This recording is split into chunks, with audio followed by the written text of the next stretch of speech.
My concern is culture. I'm a teacher of political science, which I am a student of political science, but I have a keen interest in cultural studies because I find culture as a security component also. Culture is not only associated with sociology or anthropology. Culture is a security concern. Why it is a security concern? If we forget the current incidents of Donald Trump and Europe conflict or disagreement, we always find entire wide section Anglo people from Europe to America to Canada to Scandinavia, means Sweden, Norway, Denmark, to Oceania, Australia and New Zealand. This section is called white section, white Anglo-Saxon people. एक प्रजाति के एक प्रकार के लोगों का यह देश है और जिनमें एक कल्चरल लिंकेज है.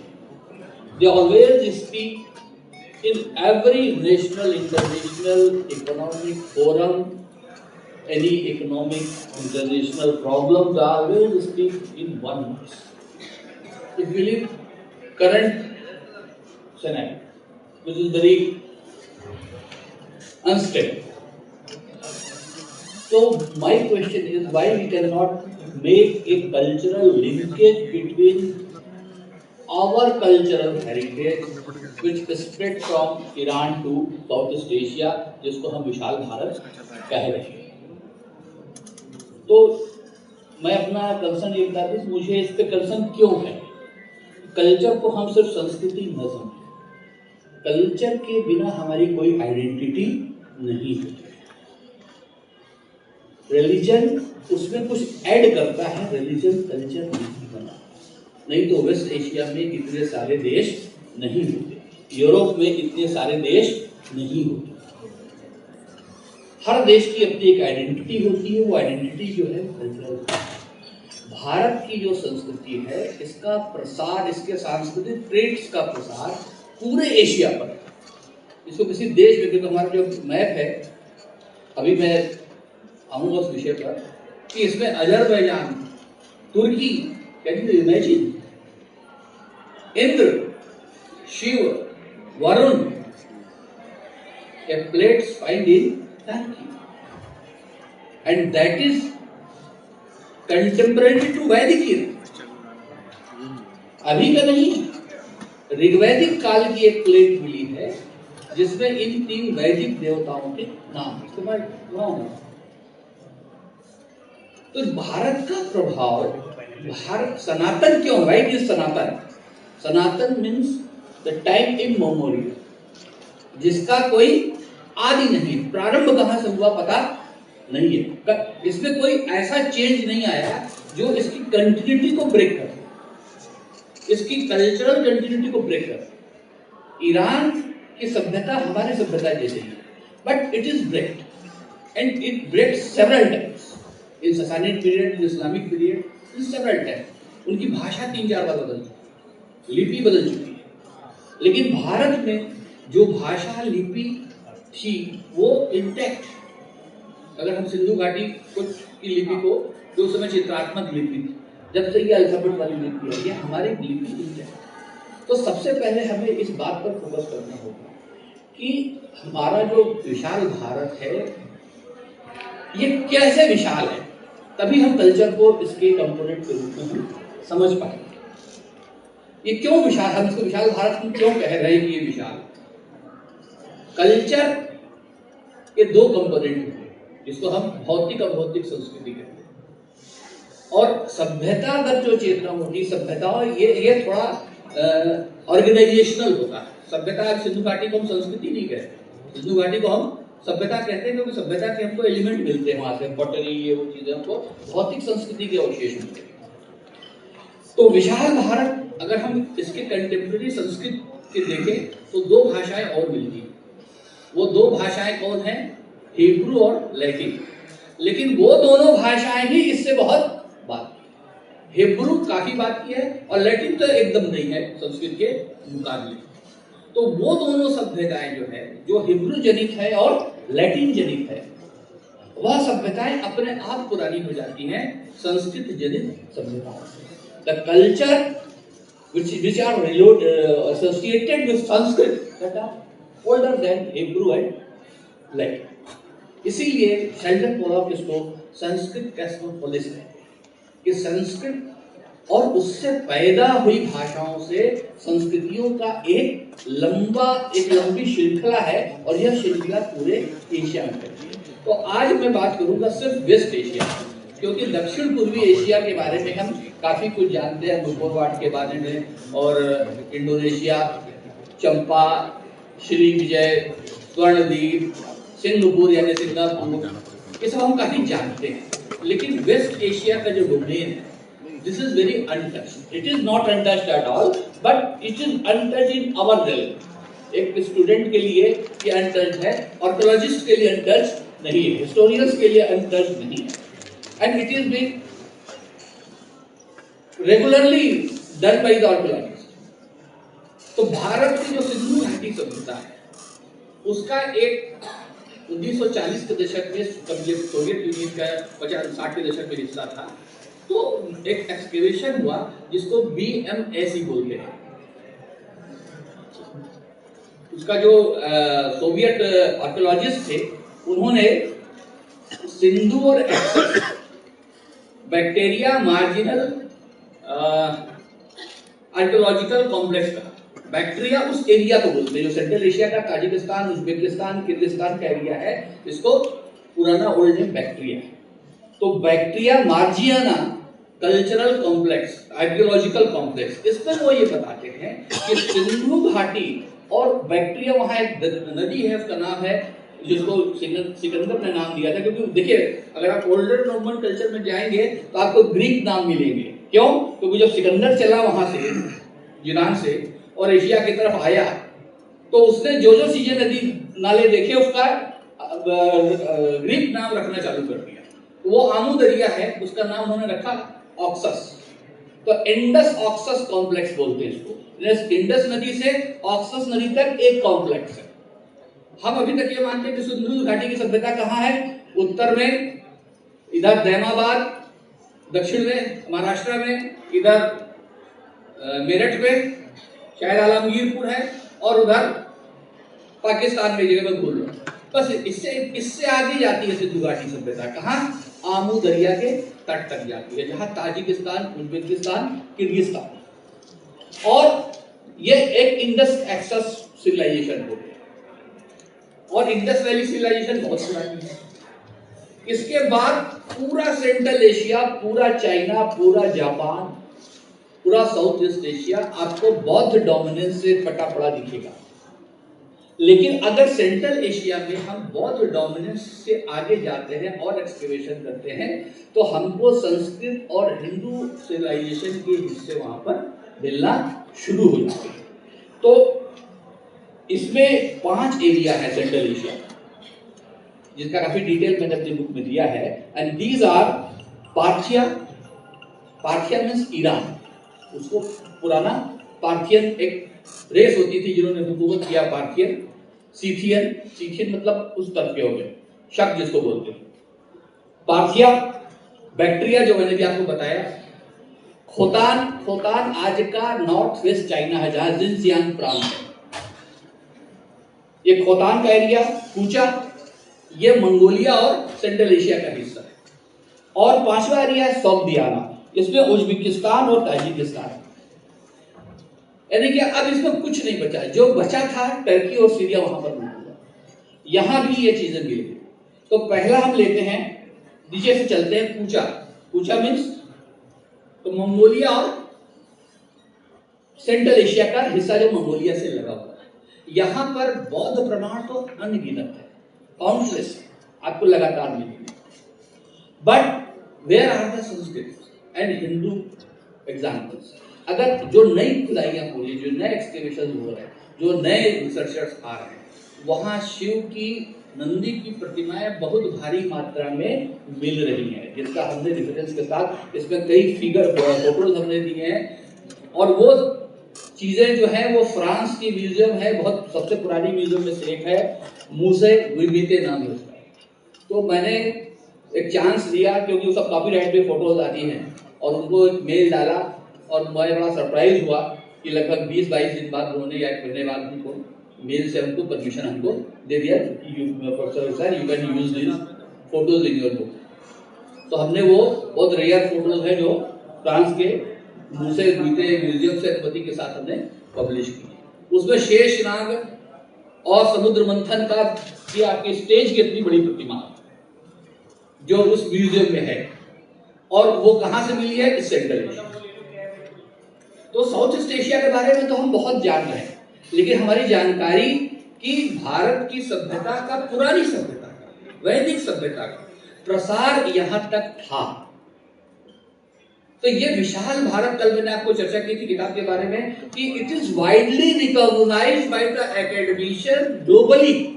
कम से कम 8 लोगों को मैंने नाम दिया है जिन्होंने थ्योरीज दी है कि why it is called Vishal Bharat और ग्रेटर इंडिया। अलग अलग नाम उन्होंने खुद दिए हैं इस विशाल भारत के। तो हम अपनी तरफ से कोई इनपुट ला रहे हैं, कोई नैरेटिव क्रिएट कर रहे हैं, विशाल भारत का ऐसा नहीं है। It is historically academically established concept what is called Vishal Bharat. ऊंचा और खोतान के बाद बैक्टीरिया का जिक्र हमने कर लिया।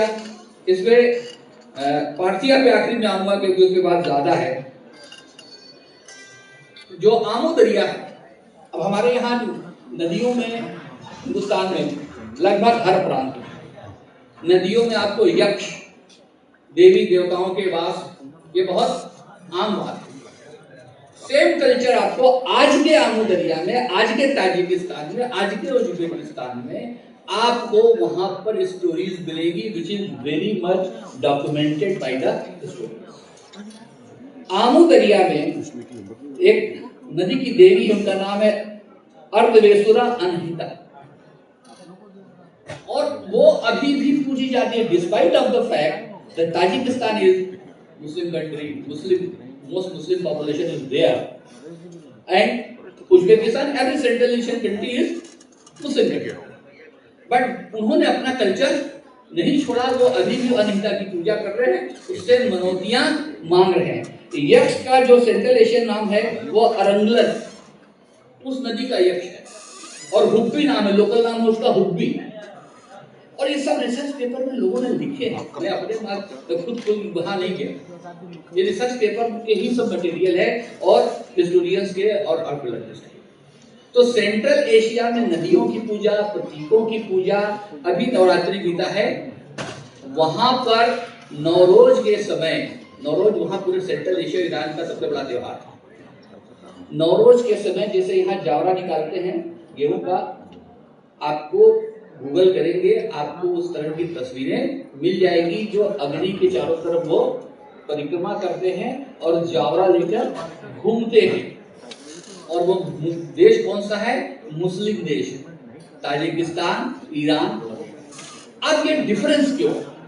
अरब इस्लाम और सेंट्रल एशियन इस्लाम में क्यों डिफरेंस है? अरबी जो इस्लाम है, क्रिश्चियनिटी है, यहूदियत है, जुडाइज्म है, ये अब्राहमिक रिलीजन कहा जाता है, ठीक है? यानी कि अब्राहम की संतानों से पैदा हुआ धर्म। 3 धर्म, इस्लाम सबसे नया, उसके पहले क्रिश्चियनिटी, उसके पहले जुडाइज्म यानी यहूदी धर्म। सेंट्रल एशिया जो मंगोलियन ब्रीड जाता है, चाइना तक आते हैं, इनके फोरफादर जो है वो अब्राहम नहीं है। They don't consider Abraham as their ancestor.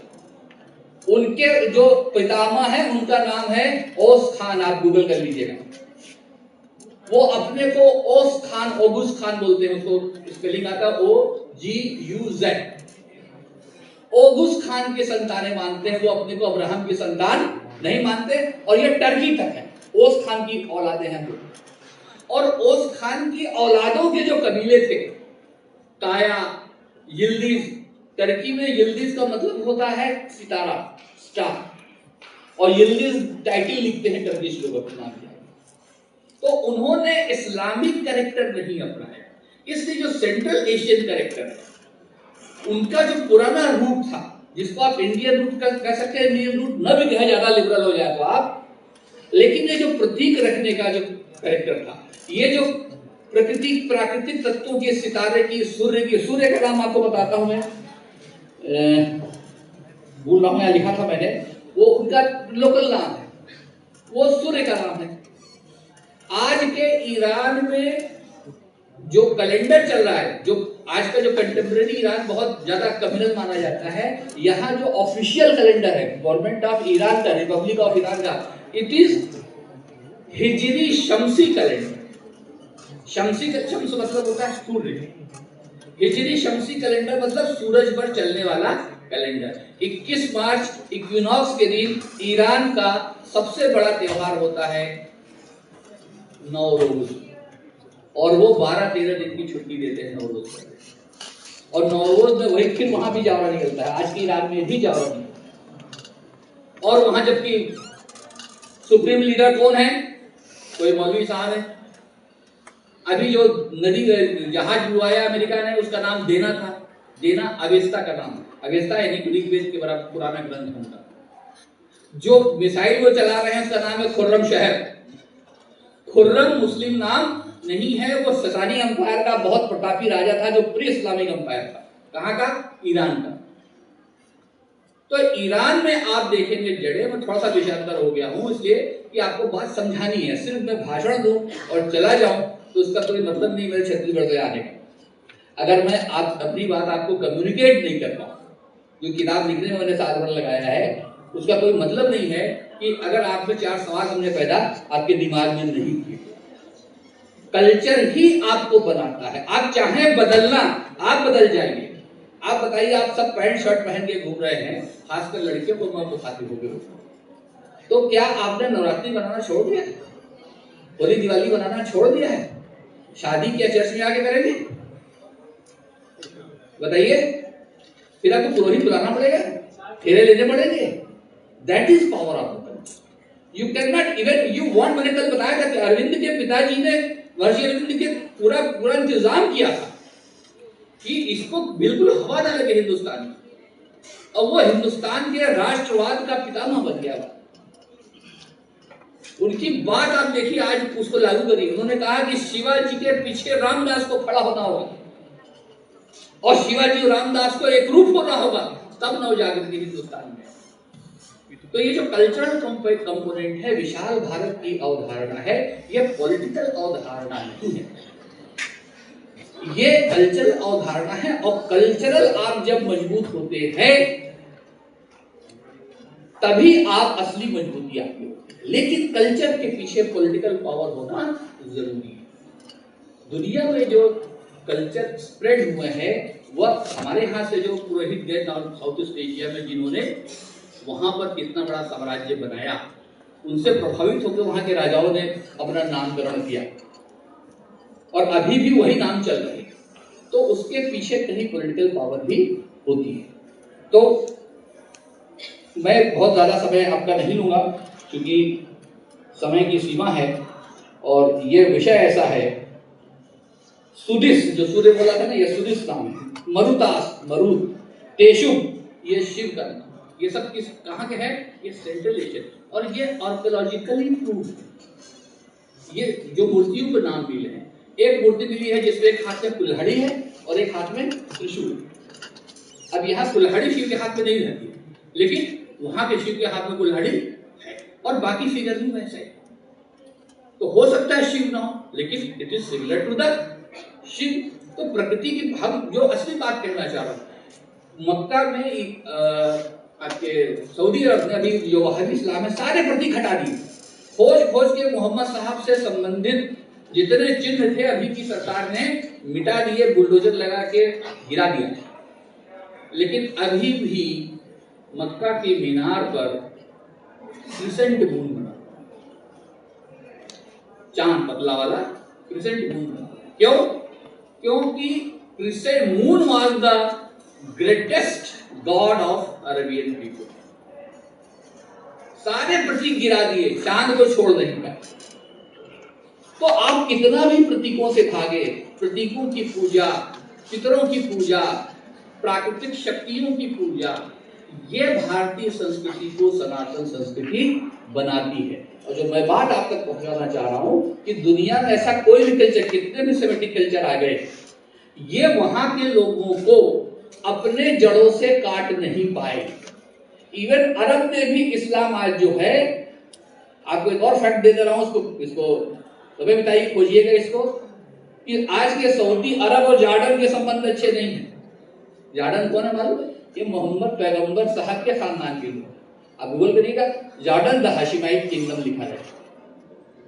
और अल-अक्सा मस्जिद जो यरूशलेम में जहां बवाल तीन धर्म का चल रहा है, उसका कस्टोडियन सऊदी अरब नहीं है, उसका कस्टोडियन जॉर्डन है।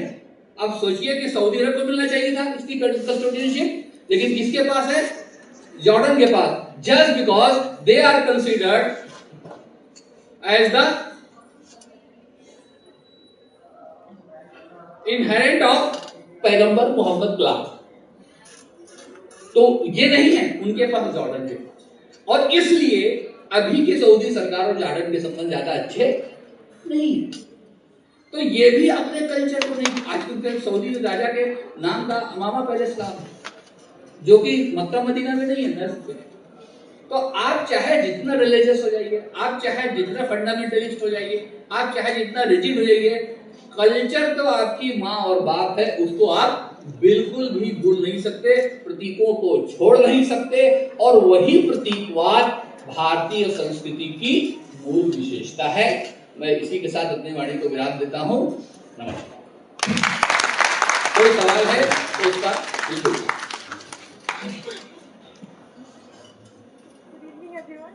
Sir, my question is, the other day I was reading George Orwell's Animal Farm. उसमें एक लाइन थी that war comes with like killing of innocent people, क्योंकि उसमें बेटर ऑफ काउ शेड में एक इनोसेंट लड़का मारा जाता है। तो हम यहाँ पे जोग्राफिकल एक्सपेंशन की बात नहीं कर रहे हैं, I am assuming we are talking about the cultural expansion. So what are the instinct steps we can take to achieve this cultural expansion of India? First of all, we have to recognize it. Okay, we are not recognizing, and the people we are supposed to recognize, they are also not recognizing. जैसे example of Bangladesh, ठीक है, वो अभी इतना झगड़ा चला वहां, हिंदुओं को मार रहे, ऐसा कर रहे, they are speaking a language which has 90% Sanskrit origin, that is Bangla. ठीक है, मुस्लिम है वो लोग, लेकिन भाषा कौन सी बोल रहे हैं? और उस बांग्ला में 90% शब्द किसके हैं? संस्कृत के। ये उनको समझ नहीं आ रहा, ये हमें समझाना पड़ेगा, हमें याद दहानी करनी पड़ेगी। मलयालम, वहां मलयाली मुसलमान कौन सी भाषा बोलते हैं? केरल में मलयाली बोलते हैं। मलयाली के भी मैक्सिमम शब्द किसके हैं? संस्कृत के हैं। वही हाल तेलुगु का है, वही तमिल का है, वही कन्नड़ का है। और यहाँ सब जगह सब्सटेंशियल मुस्लिम पॉपुलेशन। इसलिए जब वहां आया था पिछले बार फरवरी में, मैंने कहा था 62% Muslim population lives in the South Asia and South East Asia. What we are going to do with them? We have to recall them as a cultural component. उनको उनकी संस्कृति याद दिलानी है कि आप अंसारी लिखने से अंसार नहीं होते। आप अंसार मतलब सहायक होता है। मोहम्मद साहब के जो सहायक थे उनको उन्होंने अंसार कहा, तो अंसारी टाइटल नहीं। हम हाशिमी लिखेंगे तो हम हाशिम कभी ले सकते नहीं हो सकते। हम तो यही है कि और यही हमको दफन होना है, यही से हम पैदा हुए। ताजिकिस्तान का मतलब क्या हुआ? जहां ताजिक लोग, Tajik is a community, clan. और आपको बता दे, बैठ जाइए आप, ये ओस खान के औलादों के नाम है ताजिक, उज्बेक, किर्गिज, और उनकी औलादों के नाम जो है वो देश बने। तो किर्गिस्तान में किर्गिज लोग रहते हैं, उज्बेकिस्तान में उज्बेक लोग रहते हैं, तो हिंदुस्तान में कौन रहता है? बताइए कौन रहता है? अरे जोर से बोलिए, शर्मिंदा क्या हो रहा है? उज्बेक। हिंदुस्तान में हिंदू रहता है।